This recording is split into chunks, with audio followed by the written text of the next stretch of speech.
Nos encontramos no século VI a.C., um período de grandes mudanças e conflitos no Médio Oriente.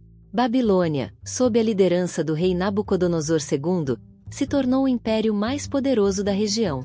Nabucodonosor é conhecido por sua ambição e habilidade militar, tendo conquistado grande parte dos territórios circundantes. Neste cenário, Jerusalém, a capital do pequeno reino de Judá, se ergue como um lugar de grande importância religiosa e política. Seu rei, Sedequias, foi colocado no trono por Nabucodonosor depois da primeira conquista babilônica em 597 a.C., com a esperança de que governasse como um vassalo leal. No entanto, Sedequias não se manteve fiel à Babilônia. Influenciado pelas promessas de apoio militar do Egito, decidiu rebelar-se contra Nabucodonosor em um intento por liberar Judá do jugo babilônico. Esta decisão resultou ser um grave erro. Nabucodonosor, enfurecido por esta traição, decidiu tomar medidas drásticas. Nabucodonosor marchou com todo o seu exército para Jerusalém. Os babilônicos eram espertos na guerra de assédio e rapidamente se envolveram na cidade, estabelecendo campamentos ao seu redor. O objetivo era claro: cortar todos os suprimentos de alimentos e água e, assim, forçar a cidade a se render sem necessidade de uma batalha direta. O assédio era uma tática comum na guerra antiga. Em vez de se arriscar a uma batalha aberta, os babilônicos preferiam debilitar seus inimigos lentamente. Ao bloquear todas as rotas de entrada e saída, asseguravam-se de que nenhum alimento nem água pudesse chegar aos habitantes de Jerusalém. Esta estratégia cruel, mas efetiva, colocou a população sob uma pressão extrema, esperando que a desesperação os levasse a se render. No início do assédio, os habitantes de Jerusalém ainda mantinham a esperança. Acreditavam que as muralhas de sua cidade e a ajuda prometida pelo Egito os permitiriam resistir. No entanto, a realidade começou a se tornar muito mais sombria. Com o passar das semanas, os alimentos armazenados começaram a diminuir e a tensão dentro da cidade cresceu. A situação era crítica, e a incerteza sobre quanto tempo poderiam resistir sem ajuda externa se tornou uma preocupação constante.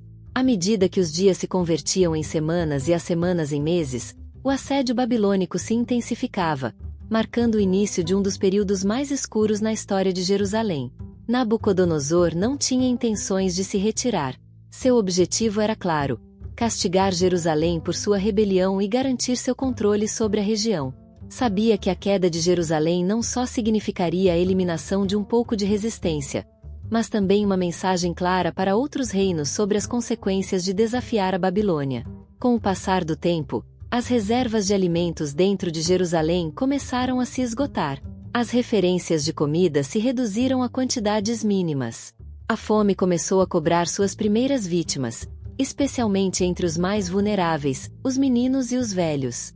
À medida que a fome se intensificava, a desesperação se apoderou da gente. As doenças começaram a propagar-se devido à falta de alimentos e às más condições sanitárias. As ruas de Jerusalém, que haviam sido vibrantes e cheias de vida, se transformaram em cenários de sofrimento e morte. A falta de água potável também exacerbou a situação, já que os poços dentro da cidade não eram suficientes para abastecer toda a população. Durante este tempo, o profeta Jeremias se destacou como uma figura central. Jeremias havia estado advertindo ao povo de Jerusalém sobre as consequências de sua desobediência e rebelião contra a Babilônia. Suas mensagens não eram bem recebidas e muitos o consideravam um traidor. No entanto, suas profecias de destruição e exílio começaram a ressoar com força à medida que a situação se tornou mais desesperada. Jeremias aconselhava os habitantes de Jerusalém a se renderem a Nabucodonosor e aceitarem o exílio como um castigo divino. Ele acreditava que isso era vontade de Deus e que resistir apenas trazia mais sofrimento. Apesar de sua sinceridade, as palavras de Jeremias foram maiormente ignoradas. A desesperação e o orgulho dos líderes de Jerusalém os levaram a continuar resistindo, esperando um milagre que nunca chegou. A pressão psicológica do assédio também foi intensa. A incerteza sobre o futuro, combinada com o sofrimento diário, afetou profundamente a gente. Famílias inteiras se viram quebradas pela dor e pela desesperação. A coesão social começou a desmoronar e a ordem dentro da cidade se tornou cada vez mais difícil de manter. Houve momentos de falsa esperança quando os rumores de uma possível intervenção egípcia chegavam à cidade. No entanto, cada vez que os habitantes de Jerusalém esperavam o resgate, se encontravam com a dura realidade de que nenhuma ajuda lhes daria. Os exércitos egípcios nunca apareceram para quebrar o cerco babilônico e a esperança se desvanecia lentamente. Depois de quase 2 anos de assédio, os babilônicos finalmente conseguiram abrir uma brecha nas paredes de Jerusalém. A resistência dentro da cidade, debilitada pelo homem e pelas doenças, não pôde se manter mais. Os soldados babilônicos, liderados por Nabucodonosor, inundaram a cidade com uma força imparável. Uma vez dentro, os babilônios começaram a saquear Jerusalém. As casas foram destruídas, os tesouros foram roubados e a devastação se expandiu por todas as partes. A violência e o caos reinaram nas ruas. Os soldados não mostraram piedade e os habitantes que ainda estavam sofreram enormemente. A cidade, que uma vez foi próspera e cheia de vida, se tornou um cenário de destruição total. Um dos atos mais significativos e devastadores foi a destruição do Templo de Salomão.